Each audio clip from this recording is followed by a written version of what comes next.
All right, y'all, welcome to the Scott Horton Show.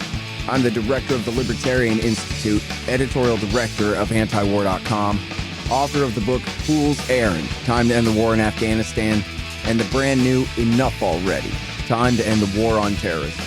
And I've recorded more than 5,500 interviews since 2003, almost all on foreign policy, and all available for you at scotthorton.org.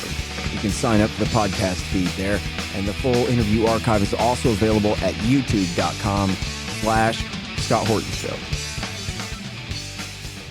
All right, y'all, introducing Bonnie Kristian. She is a fellow at Defense Priorities and a regular writer over at the American Conservative magazine.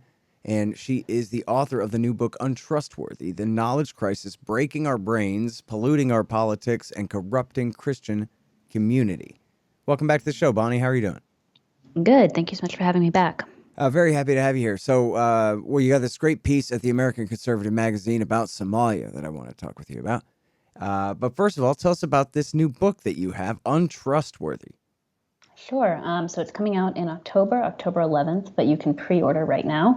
And the idea is to look into why we increasingly don't know what is true, what is knowable, whom we can trust, and also what we can do for ourselves and also for our communities to become better consumers of information, more able to parse truth from lies. Okay, can you give us a little taste of that? What do you mean? Well, so there's 6 topical chapters that look at sort of different facets of what's going on. So one looks at like traditional and social media. Another looks at mobbish behavior online. A third looks at conspiracism. And those are all sort of more descriptive, saying like, what is the problem that we have? And then toward the end of the book, I turn to talking about building intellectual virtue, building habits that support those virtues, and also thinking more deliberately about how we acquire knowledge and how we think about thinking, essentially. If we're going to be online all day and taking in information constantly, as so many of us are, I think we need to be more deliberate about that process, not just sort of let it happen to us. Yeah, that's interesting. I actually just read a thing where Ezra Klein discovered Neil Yes, Postman. it was a great story. Have you read Technopoly by Postman? I have. It's been a while. And then he was also talking in that article about The Shallows, which is another great one. Right. Yeah, I always wanted to read that, like Klein, I guess. He finally got around to it. I never have. But I definitely am feeling that. In fact, I'm in withdrawals right now. I'm trying to re-kick my Twitter habit in order to get my next book written. And it's really difficult. It has rewired my brain. That's a tough one. Yeah. All right. Well, now here's the thing that they can't rewire out of my brain is I still am interested in and care about George W. Bush's war in Somalia. It's now America's longest war. Really has been since last December. It was Bush sent the CIA and JSOC in December 2001, right when they were letting bin Laden and Ayman al-Zawahiri escape from Tora Bora. They were sending special operations forces to Somalia, you might say, instead. And also, of course, to prepare for a war with Iraq. But anyway, we've been at war there ever since. And, of course, the war has helped induce a couple of famines, doubling up on the damage from the drought with the war going on all this time and that kind of thing. Hundreds of thousands of people have died unnecessarily. And at the end of the Trump administration, he actually ordered all our troops out, but then he rescinded that order and said, okay, well, move them to Djibouti, but don't end the war. And that was, I guess, the compromise at the end of the they all look alike to me, these people, at the end of the Trump years. So then Biden came in, and your headline reads, Biden sends U.S. troops back to Somalia. So now they are no longer, quote unquote, commuting to work, like it said in, was it Task and Purpose or military.com? But now they're right back in Mogadishu, where Washington, D.C. believes they belong. So now what, Bonnie? Yeah, well, that's the question. I mean, I think for many Americans, when they think about Somalia, it's like, oh, Black Hawk Down. And then there's so little awareness that we've been there pretty consistently for, well over a decade now. The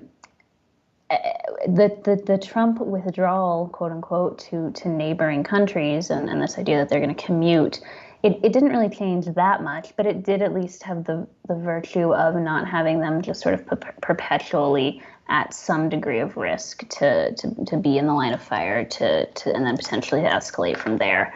So now they're back in, and the argument is essentially that they're doing advise and assist stuff, and that goes better if you're on site and you're like building relationships. And maybe that's true, but none of this really answers the question of like why we need to be there at all. And that's just something that it's sort of broadly written off as like, well, there's a threat. The primary group that we're fighting, Al-Shabaab, is a threat to the United States, and so we just sort of have to be there, like we sort of have to be in so many places for so long.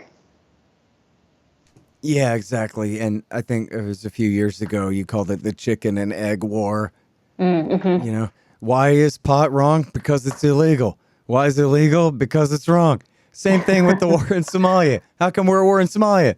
Because we've always been at war in Somalia. We can't quit now, and then that's it.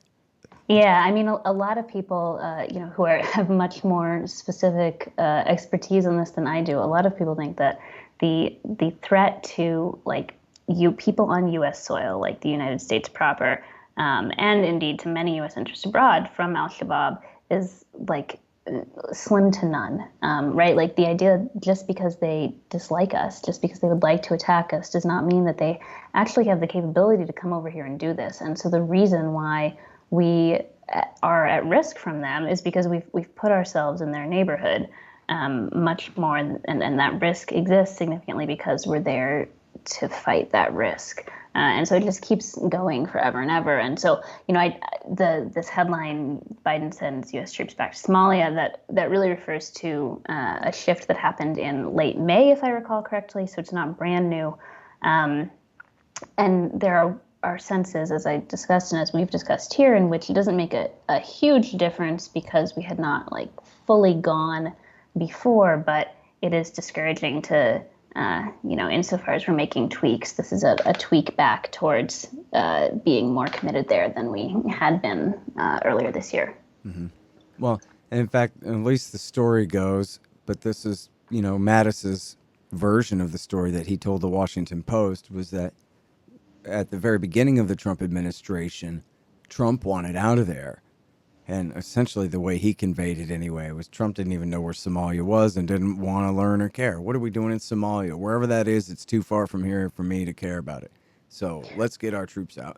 And Yeah, Mattis told him, you have no choice. And he told him this ridiculous lie, too. We're there to prevent a Times Square-like attack, which, first of all, that came out of Pakistan. That had nothing to do with Somalia at all. And second of all, it was direct revenge for a drone strike against the Pakistani Taliban that had never attacked us or done anything to us. And that was what had motivated Faisal Shahzad to try to blow up Times Square in the first place.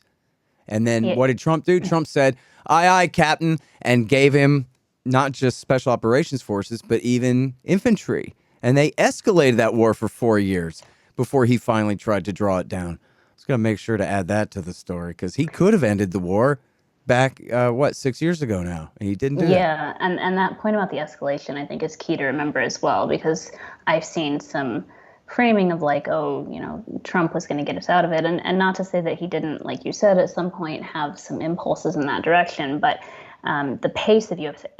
airstrikes in Somalia during the Trump years as compared to the Obama years went dramatically upwards.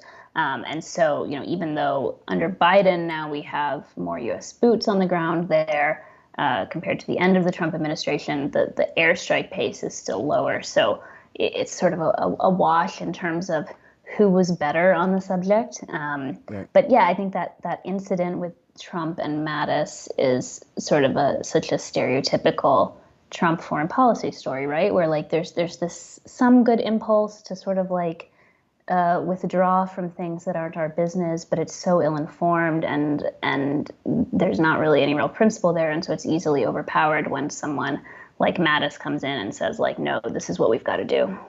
Yeah, and it's so unfortunate to see it happen, and it did happen over and over again. And the explanation for that in terms of the increase was because There's this mythology from Vietnam, which I'm sure is true to a degree, right? But the mythology is about that Lyndon Johnson's nitpicking and control over the generals and the battle plan. Well, that's why they lost. Otherwise, they would have won if the Democrats had just stayed out and let the generals do their job and that kind of thing. And so then nobody wants to be accused of that.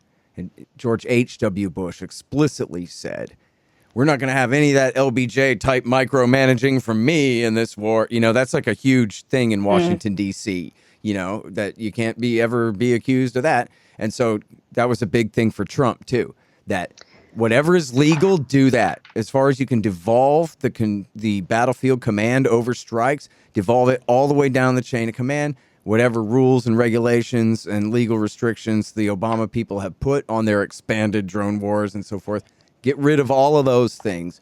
Do the utmost of what is legal. Unleash the military. That way no one can ever accuse me of holding them back whenever they fail. And so that was what they did in Afghanistan, too. And, of course, there was great reporting that came out about a year ago about the massive increase of the drone war in the south of Afghanistan and the absolute hell that they brought to those people. Tens of thousands of people killed, essentially for nothing. They're just killing whoever on the ground.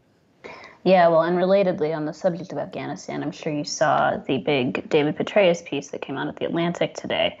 And the meat of his argument was essentially we did not do enough, and if we'd kept doing more, we could have committed to Afghanistan indefinitely and just stayed there forever, and both parties would have liked it, and it would have been great.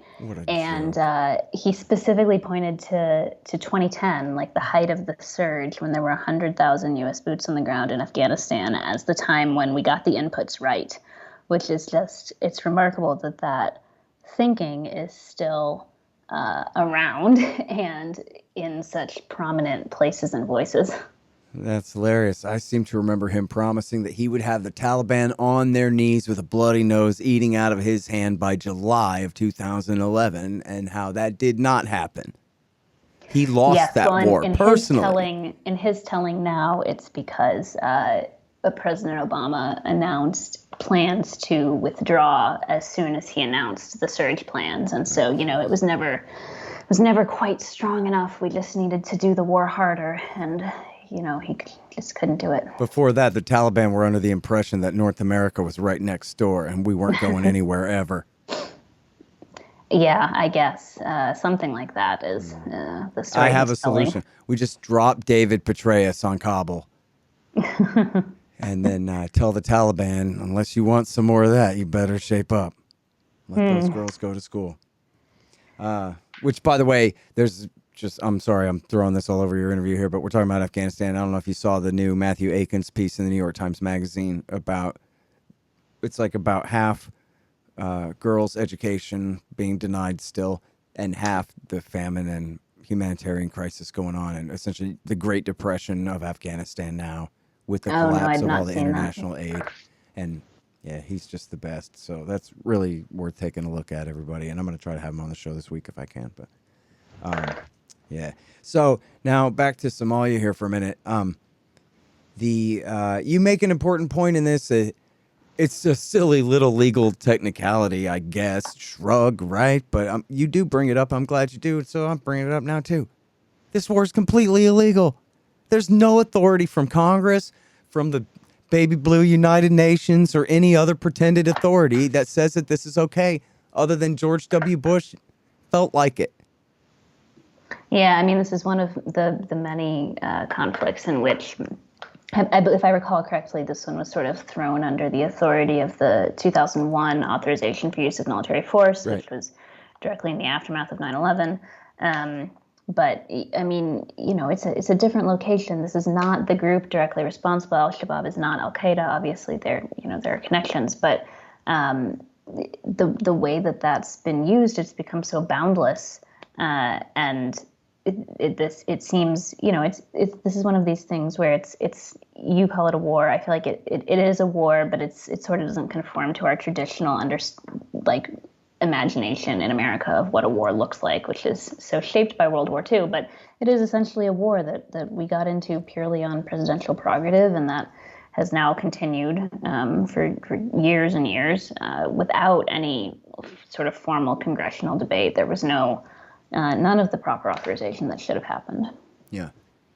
Well, and, people might wonder about the status of al-Shabaab back in 2001 when George Bush sent the CIA and the Joint Special Operations Command to fight there and to start bankrolling people there. And the answer was that the answer is that they didn't exist. Right, they were founded like 2005, 2006, right? Something like that. Yeah, exactly. They were the smallest, weakest part of the Islamic Courts Union until George Bush invaded and destroyed the Islamic Courts Union. And then they were the ones who picked up the rifles to fight. In fact, the media always says that al-Shabaab means the youth, but I forget which expert it was now, but I had an expert on the show. I bet it was Bronwyn Bruton from the Council on Foreign Relations, who had done so much great work on this. And she said, I think it was her. Oh, no. Maybe this was just something I read by that other lady. Anyway, but she says the al-Shabaab actually is better translated to the boys. And so, their job was to sit in the corner and be quiet while the uncles and grandfathers and imams and elders decided what to do. Once the war began, of course, they're the fighting age males. So they're the force we've been dealing with ever since the actual, it was the Ethiopian invasion that America, of course, sponsored and supported at Christmas 2006. And it was only then that al-Shabaab even became a threat at all. So, that was fully 5 years into Bush's intervention there before that even happened.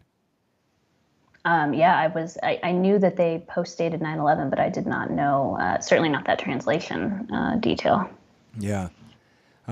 So, it's a hell of a thing. That whole story is just completely crazy where all this comes from. It's, Justin Raimondo called it the war on terrorism writ small. I think that's why it gets left out, too, because you know how Iraq leads to Libya, leads to Syria and Iraq War III and all these things. Somalia is sort of its own little story off on the side. And so, even when I'm telling the story of the terror war, often it gets the short shrift, even though it's no less important than any of these other ones. But I think we think about being like in the Middle East much more than we think about North Africa. But we're in, if I recall correctly, like the vast majority, more than 3/4 of African nations, we have some military presence in, right. And it's just not covered much. We found out after that ambush in Niger a few years back that even Congress knew very little about all this, let alone the broader public. Right. Yeah, and for people interested in that, Nick Turse is, really America's foremost expert on where is SOCOM in Africa all the time. And, there's only one place in the world that you can read that, America has lost special operations forces fighting in Nigeria, and that's from Nick Turse. But his source is General Bolduc, who was in charge. So it's a pretty good single source story there. And otherwise, we didn't even know they were fighting there. People say, no, you mean Niger, right? Nuh-uh, Nigeria fighting Boko Haram. And embedded with local forces fighting them, that kind of thing. And that's what the majority of it is, right, is training and embedding with indigenous forces to support whatever the status quo is in whichever country, But And by the way, I wanted to point out this story that just came out, I guess, a few days ago on the 2nd. Somalia appoints al-Shabaab co-founder as religion minister. And I didn't see that. Yeah, it's what's this guy's name? Oh, I'm stuck behind a Reuters paywall now. I had it the other day.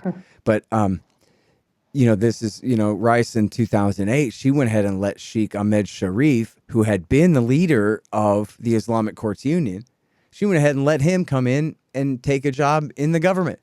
The same government, the same guy she had overthrown, essentially, in the war. 2 years later, she's like, okay, fine, never mind.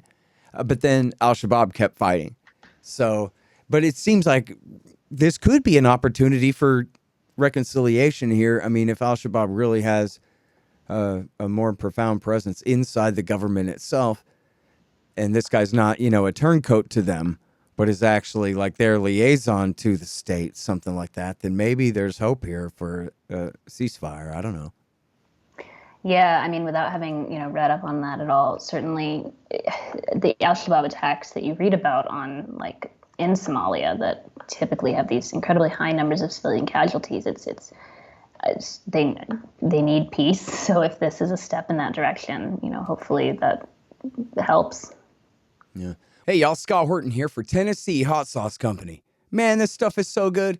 They get all different flavors. Garlic habanero, honey habanero, pineapple habanero, poblano jalapeno, and the blood orange ghost. They're all so good, I swear. And for a limited time, Tennessee Hot Sauce Company is featuring official Scott Horton Hotter Than the Sun thermonuclear hot sauce.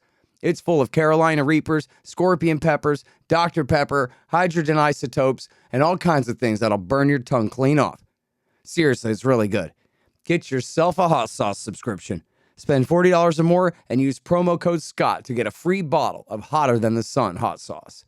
That's tnhotsauceco.com. Hey, y'all got to check out these awesome busts of our hero, the great Ron Paul. They're made by the renowned sculptor Rick Casali. They're 13 inches tall, hand-painted bronze resin based on Casali's brilliant original.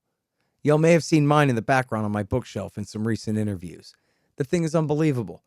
Check out this incredible piece of art at rickcasali.com/Ron Paul, and you'll see what I mean. Use promo code Horton and you'll save $25, and this show will get a little kickback too. That's rickcasali.com/Ron Paul. Casali is Casali. rickcasali.com/Ron Paul. And there's free shipping too. Well, and just the fact that they've been trying to put this insurgency down since 2007 just proves that they can't. I mean, that's it, right? Like, it's just like the war in Afghanistan. Well, you created a nice little Potemkin village here, and as long as you have American forces and American dollars backing it up, it can stand. As soon as you don't, it's going to evaporate. And everybody knows it. And that's where the war has stood for the whole time. So nothing has changed in that. So it is, I think, almost a perfect analogy to Afghanistan there, where, it's not like Iraq where they were putting the super majority in power who then told us, fine, thanks for winning the war for us. Now don't let the door hit you in the ass on the way out kind of thing. This is a completely failed endeavor. Yeah, I mean, it's another.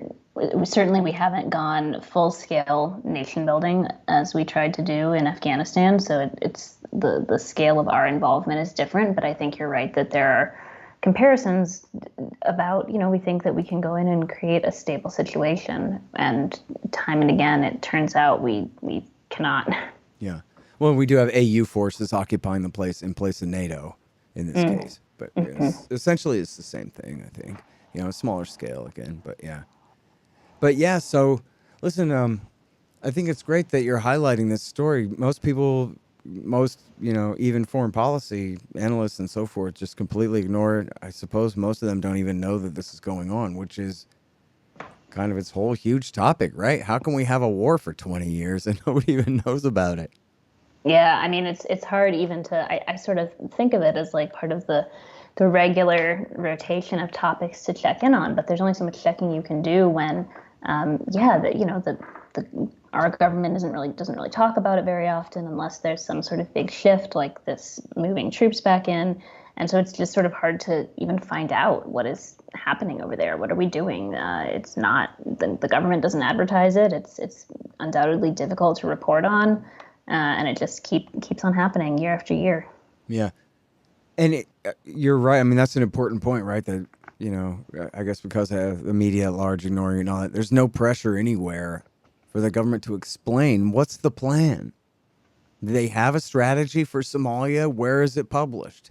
And how many times have we fallen short, since they originally published it? This kind of thing. It's just, there's no debate over it whatsoever. Whole thing's just on autopilot. I think a really pernicious effect of, like the huge scale of investment in the wars in Iraq and Afghanistan is that it makes it easy for the government to point to these smaller interventions like in Somalia and say, like, this is not a big deal. It's really small scale. We're only spending a few million, a few billion, whatever on it every year. Like, just don't worry about it. Yeah, exactly. Somebody convinced me to watch the HBO show Veep, with Elaine from Seinfeld as the vice president. And I could just totally see this in that, Like, hey, Madam Vice President, here's an issue. Somalia. Somalia? Get the hell away from me with that, right? Like, what could I possibly have to gain for sticking my neck out on an issue like that? That would be the perfect representation of the point of view of all 535 on Congress, on Capitol Hill, and for everybody in the White House and the Vice President's office, too, is that if this is anybody's pet issue, it's how to make the military happy by giving them some more money over it. It would never be that, geez, people keep laying down dead of starvation because of our war. Maybe we should knock this off. That would never even occur to them. Yes, it would be pretty ideal for Veep, which is, I think, anytime that you come across something that would fit well in Veep, it's a tragedy. But yeah, I mean, if my hope is that if we can pay a little bit more attention to it, then perhaps that could create some pressure to change things there. Whether that's realistic, given the way that, for the foreseeable future, given the way that these things sort of happen on autopilot at this point, hard to say. It's difficult to be hopeful with these very long-standing interventions, since there's not really any. They at least don't seem to have some sort of end game in mind. It's very hard to ask for accountability, right? If there were a goal, we could point to it and say, like, have you reached this? Do you have a way to reach this? What is the concrete plan here? But there's nothing to measure the situation against. Right. And when we know that they cannot defeat them, I mean, I guess if you want to send in 100,000 American troops to try to completely decimate Al-Shabaab and their civilian supporters and all of that in some kind of full scale war, then yeah, we would win against them but for again, temporarily anyway. But gain what? Did that. We did that in Afghanistan, and look where we are now. Yeah, exactly. So I don't even know if that's. I don't know if there's any scale of military intervention and occupation that can defeat what is significantly an ideological movement in a country where we're pretty ignorant about. We don't really understand what we're getting ourselves into. Right. And yeah, for all of that, I mean, even if we won and they were just gone, yeah, then what? What do we even gain for that? Nothing. The whole thing makes no sense. And as you say, the ideology of get the hell off of my front lawn is never going away anyway. So there would always be an insurgency, no matter what. So, but then again, nobody is proposing anything like that because they know how foolish it would be. And so instead, nobody proposed anything other than, I guess, just more or less the status quo here, as we've talked about, dialing up or down drone strikes or dialing up or down special operations boots on the ground is not much of a difference. A tactical difference, not a strategic one. The strategy is just keep going, and then that's it. Hope nobody notices. Yeah, that seems to be about the shape of things, and has been for, 4 presidents now? Yeah. Hey, and by the way, I got to bring this up because there keeps being famines all the time there, and I think the first real one was in 2010, 11, 12. And then they had another one in 2017. And then I saw a thing the UN was warning that things have been going there. I know it's been bad for a couple of years, and they're warning about the worst year yet coming this year. So I haven't, that's a few months ago, actually, I read that. But a huge part of that, and nobody knows this, there's one great story about this in the world. That's why I'm bringing it up, is to help spread it around. It's by Morgan Hunter at antiwar.com, and it's about the Locust Plague. A lot of people heard about the Locust Plague in East Africa. But what a lot of people don't know is that it's all Barack Obama's fault, him and Donald Trump.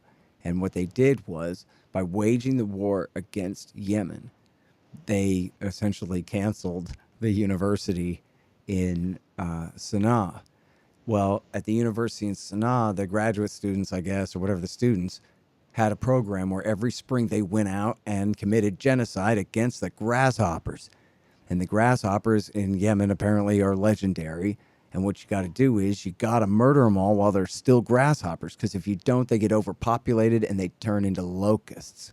Well, because of the war, the university was shut down, the program was inactive, and the grasshoppers overpopulated and turned into this massive locust plague, which then crossed the Red Sea and decimated crops in East Africa, in Kenya, Ethiopia, Eritrea, and Somalia, and maybe more than that.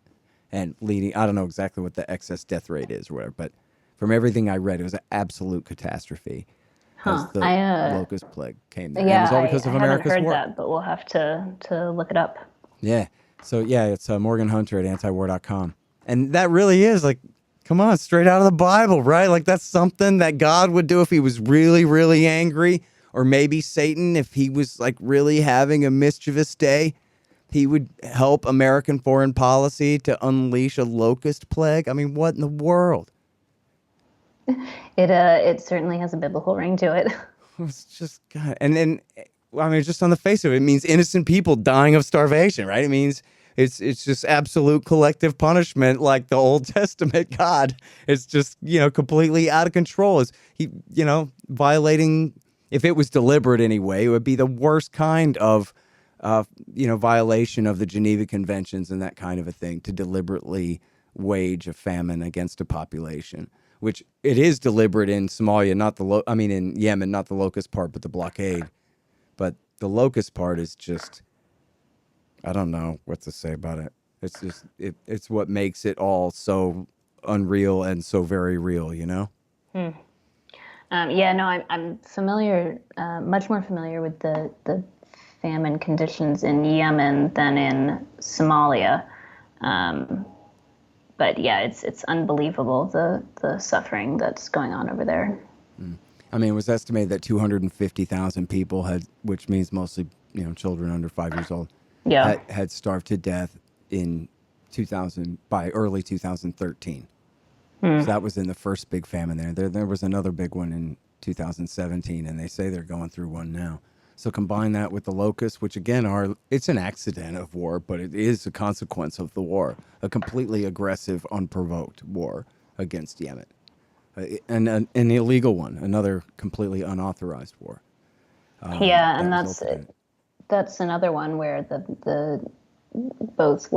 in that case, the Trump administration really refused to scale things down. The Biden administration has improved things somewhat, but we still haven't completely found out what their cancellation of offensive operations consists of. There was that big announcement as soon as President Biden came into office. But then I'm sure you saw that there was that big Washington Post article earlier this summer, which indicated that quite a lot of U.S. support for the Saudi-led coalition is still continuing. And so we're still involved there. And it's hard to say exactly to what degree. Yeah. I mean, so the way I took that was, I believe it was the end of April or the beginning of May of last year, 21, that Admiral Kirby said, oh, well, of course, we still got to provide them maintenance and stuff, or otherwise their planes wouldn't be able to fly. And so I just took that to mean it's all continuing. Obviously, we're still helping with the blockade, or there is no blockade. And then I never got, I guess it was never, really confirmed hard one way or the other, whether they were still providing intelligence and logistics and, all of that, and more ammunition. But they just announced another massive new arms sale, which was obviously arranged during Biden's recent visit. So to UAE and to Saudi, too. And there was nothing in there that said on the condition that they stop bombing Yemen or anything like that. So yeah. Well, they do. They do have that for several months now, and I believe it's still going, a ceasefire. Did they end up re-upping that? Yes, they did. Last time? Yeah, Uh-huh. seems like I mean, hopefully it continues. It's certainly much better than the previous 5 years.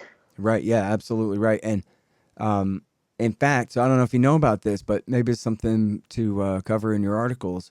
There's a War Powers resolution now in the House and the Senate. It's HJ Res 87 in the House and 50 Senate resolution SR 56 in the Senate, 87 and 56.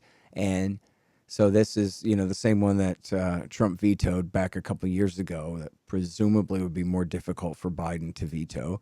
And I know in the House they already have more than 100 co-sponsors, including a dozen Republicans. Oh, that's great. I was not aware that that was back. So the thing is, they're gone for their August break now anyway. Right. Yeah. So, now, I don't know if you had heard, but the good guys took over the Libertarian Party at the end of May. And one of our first major projects was to drum up all of our, email list recipients and Twitter followers and so forth to all get on board this campaign. And there's a bunch of other left-wing groups and Quakers, at the Friends Committee and all of these other groups that, it's their idea. They're the ones doing it, but we're just helping them with their, what they had the week of action. We kind of turned into a month of action and trying to keep up the phone calls to Congress and all that. So I'm hoping that we can, create a new narrative here for after Labor Day, whenever it is. I think it's like the middle of September they finally come back from their break, something like that.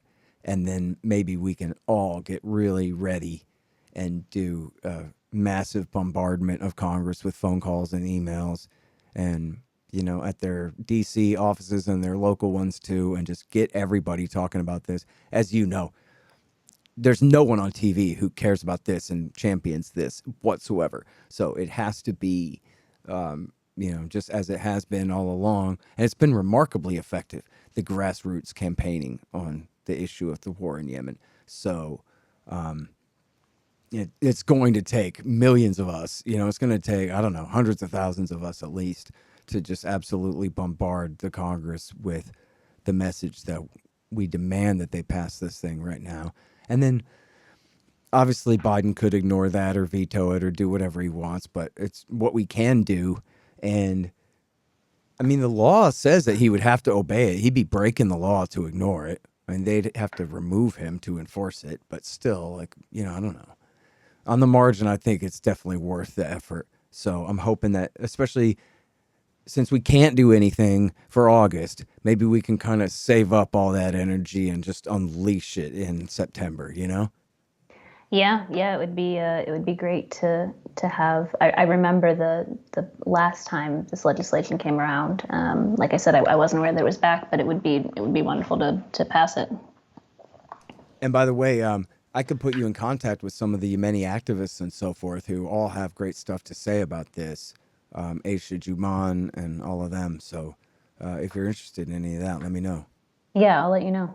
Okay, great. All right. Well, listen, I really appreciate your time on the show again, and I always appreciate seeing you in print, Bonnie. You're great. Thank you so much, Scott. Good to talk to you. All right, you guys, that is Bonnie Kristian, and she is at Defense Priorities, and she's also the author of Untrustworthy, the new book coming out in October, The Knowledge Crisis, Breaking Our Brains, Polluting Our Politics, and Corrupting Christian Community. Check out this important article and share it around, would you? It's important to show people who don't know nothing about this. Might be a real red pill moment for them. Biden sends U.S. troops back to Somalia. That's at theamericanconservative.com. The Scott Horton Show, Anti-War Radio, can be heard on KPFK 90.7 FM in L.A., APSradio.com, antiwar.com, scotthorton.org, and libertarianinstitute.org.